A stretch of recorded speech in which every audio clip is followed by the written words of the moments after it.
को क्या बोलते हैं? ऑक्सीडेशन। और हाइड्रोजन का जुड़ना और ऑक्सीजन का हटना रिडक्शन। तो ऑक्सीडेशन कराने वाला एजेंट ऑक्सीडाइजिंग एजेंट और रिडक्शन कराने वाला एजेंट रिड्यूसिंग एजेंट। अब बताइए ऑक्सीडाइजिंग एजेंट कितना प्रकार का? 2 प्रकार का। पहला वीक ऑक्सीडाइजिंग एजेंट, दूसरा स्ट्रॉन्ग ऑक्सीडाइजिंग एजेंट।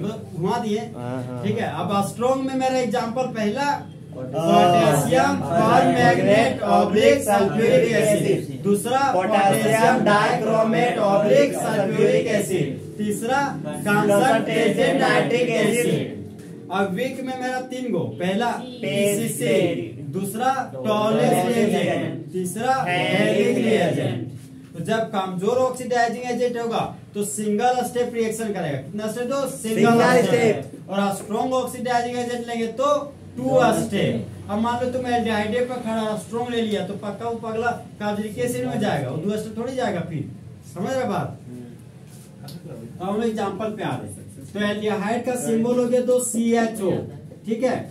और हम बोले कि एल्डिहाइड का करा रहे ऑक्सीडेशन तो क्या बनेगा? Carboxylic acid. क्या बनेगा दोस्त? Carboxylic acid. अगर यहाँ पर अल्काइल ग्रुप होता तो ये मेरा एलिफेटिक एल्डिहाइड, तो यहाँ बनने वाला प्रोडक्ट क्या होगा? Aliphatic carboxylic acid.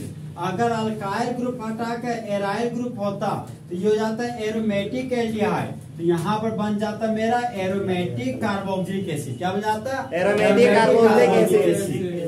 ये तो क्या मेरा जनरल फॉर्मेट। अब हम लोग आ रहे कंडीशन पर।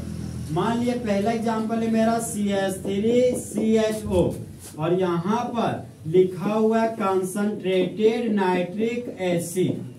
अब बताइए वीक ऑक्सीडाइजिंग एजेंट क्या strong oxidizing agent? Strong oxidizing. इसका काम रिडक्शन कराना कि ऑक्सीडेशन? ऑक्सीडेशन। तो यहाँ पर लिख दिए ऑक्सीडेशन और मेरा फोकस सिर्फ और सिर्फ फंक्शनल ग्रुप पे होता है। कहाँ होता है दोस्त? फंक्शनल ग्रुप पे। तो एल्डिहाइड में जब आप ऑक्सीजन जोड़ दीजिएगा तो क्या बन जाएगा? Carboxylic acid. क्या बन जाएगा? Carboxylic acid. अब यहाँ पर मिथाइल था तो यहाँ पर क्या लगा दिए? मिथाइल।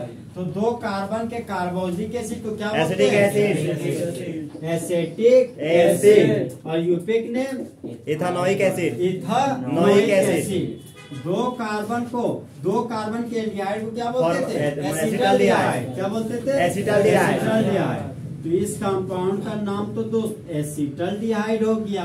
अब बताइए बोलिए जब एसिटाल्डिहाइड का कंप्लीट ऑक्सीडेशन कराते हैं, स्ट्रॉन्ग ऑक्सीडाइजिंग एजेंट के प्रोडक्ट के रूप में एसिटिक एसिड बनता है। अब बताइए ये मेरा बेंजीन का रिंग है और बेंजीन के रिंग पर लग गया एल्डिहाइड फंक्शनल ग्रुप। इस कंपाउंड का नाम क्या हो गया? बेंजाल्डिहाइड। क्या हो गया नाम? बेंजाल्डिहाइड। इसी को प्यार से बोलते हैं बेंजाल्डिहाइड। अब देखिए हम ले रहे हैं स्ट्रॉन्ग ऑक्सीडाइजिंग एजेंट के रूप में हमको दे दिया potassium dichromate oblique sulphuric acid. इसका काम ऑक्सीडेशन कराना की रिडक्शन? ऑक्सीडेशन। तो ऑक्सीडेशन को हम लोग नेसेंट ऑक्सीजन के रूप में दिखा रहे हैं। अब बताइए सिंगल स्टेप रिएक्शन इसका काम है कि multi step reaction? Multi step reaction. लेकिन फिलहाल हम खड़ा कहाँ पे? एल्डिहाइड के पास। तो एल्डिहाइड के ऑक्सीडेशन से क्या बन गया? Carboxylic acid. यहाँ पर बना दिए दोस्त कार्बोक्सिलिक एसिड। तो एल्डिहाइड के ऑक्सीडेशन से क्या बना? Carboxylic acid. और एल्डिहाइड फंक्शनल ग्रुप से कौन जुड़ा हुआ है? बेंजीन का रिंग। तो यहाँ पर क्या लिखिएगा? बेंजीन का रिंग।